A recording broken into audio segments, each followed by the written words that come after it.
Ito yung swimming pool na hindi nabubutas. Kaya hindi ka na magwo-worry kahit maligo dito yung mga fur babies mo. Ito nga pala yung foldable swimming pool. Kita mo naman ang liit lang niya kapag di pa siya nakalatag. Hindi mo na nga pala kailangan hanginan to. At sobrang dali lang niyang i-set up. Okay na okay to lalo na kapag may mga bata sa inyo. Every time na matripan nila mag-swimming, hindi na kayo mag-outing. Lalong lalo na, summer pa naman ngayon at maraming tao sa mga resorts. Kaya siguradong matutuwa sila dito. Bali, meron lang siyang mga stand dito sa gilid para pang suporta kapag meron ng tubig. Kaya siguradong matibay to kahit punuin mo pa. For reference nga pala, pangalawa sa pinakamaliit pa tong in-order ko ha. Ito yung 180 centimeters na size. At meron pang mas malaki dito. Kaya nga nilagyan na namin to ng tubig para makapag-swimming na yung mga fur babies namin. Kapag nagre-rent kami ng mga private resort, favorite talaga nilang tumalon sa mga swimming pool. Kaya nga tuwang-tuwa sila dito sa swimming pool namin kasi nare-refresh talaga sila. Ito lang talaga si Yuki yung matatakutin sa tubig.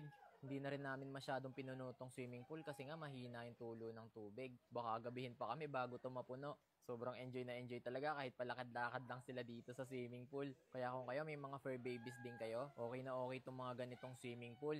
Kasi kahit akyat-akyatan nila yan ay hindi yan mabubutas. Kahit yung mismong ilalim nito ay makapal siya. Nagtry kasi kami dati ng mga inflatable na pool kaso nabutas agad dahil nakalmot nila. Sakto lang din tong size na to para sa 3 to 5 persons. At kung gusto mo ng mas malaki dito, meron dyan hanggang 300 centimeters. Halos doble na rin ng size nito. Para makapili ka ng size, i-click mo yung yellow basket sa lower left ng video na to. And then lalabas na dyan yung size kapag nag-add to cart ka. At kung gaano kadali itong ilatag, ganun din siya kadaling ligpitin. At mabilis lang din i-flash out yung tubig nito. Kapag medyo konti na yung tubig, pwede mo na siyang i-fold pa konti-konti para maipon na yung tubig malapit sa may drainage niya. At kapag sa tingin mo kaya mo nang buhatin, pwede mo na siyang itumba ng ganito at ibaligtad para sigurado pati dumi ay matapon mo. And then pwede mo na siyang itabi ulit. Goods na goods talaga to.